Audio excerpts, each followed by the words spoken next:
বাঙালি হিন্দু বিবাহের এক অত্যন্ত গুরুত্বপূর্ণ এবং প্রাচীন অনুষঙ্গ হল এই পাটিপত্র বা লগ্নপত্র। এটি মূলত বিবাহের একটি আনুষ্ঠানিক চুক্তিপত্র বা এগ্রিমেন্ট, যা ডিজিটাল যুগের অনেক আগে থেকেই প্রচলিত। প্রাচীনকালে যখন যাতায়াত ব্যবস্থা এত উন্নত ছিল না, মৌখিক কথার গুরুত্ব থাকলেও আইনি প্রমাণের অভাব ছিল, তখনই এই দুই পরিবারের মধ্যে বিয়ের বিষয়টিকে পাকাপোক্ত করার জন্য এই লিখিত দলিলের চল শুরু হয়। এটি এক প্রকার সামাজিক স্বীকৃতি যে উভয় পক্ষ নির্দিষ্ট দিনে বিবাহের বন্ধনে আবদ্ধ হতে রাজি হয়েছে। লগ্ন নির্ধারণ ও জ্যোতিষশাস্ত্রের মূল ভিত্তি হল লগ্ন।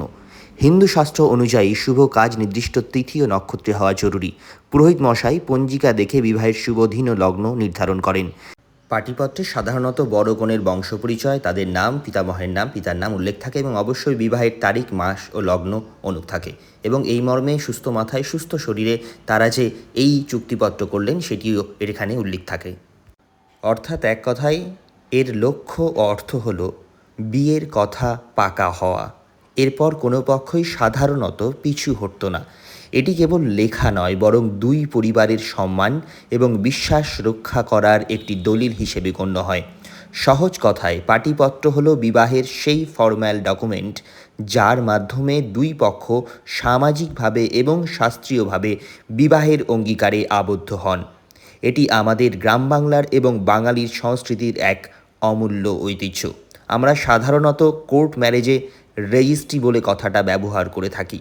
আমরা এখানে এই পাটিপত্রটিকে বৈদিক রেজিস্ট্রি কথাটা জুড়ে বলতে পারি, কারণ এখানে সমস্ত নিয়ম আচার আচরণ বাঙালির ঐতিহ্য তো বটেই, বৈদিক রীতিনীতি মেনে হয়।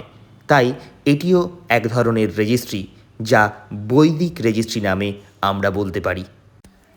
ডিজিটাল যুগে এই ইনভিটেশন অনেক হতে পারে, কিন্তু লাল কালিতে লেখা সেই পাটিপত্র আজও দুই পরিবারের অঙ্গীকারের সবচেয়ে শক্তিশালী দলিল।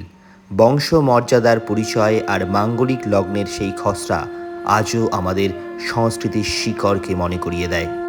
শুভ লগ্ন, শুভক্ষণ, লিপিকারের হাতে বাঁধা পড়ল দুটি মন। ধানের শীষ আর দুর্ব ঘাসের সাজানো পিঁড়ি, পাটিপত্রেই শুরু হলো আজ সম্পর্কের প্রথম সিঁড়ি।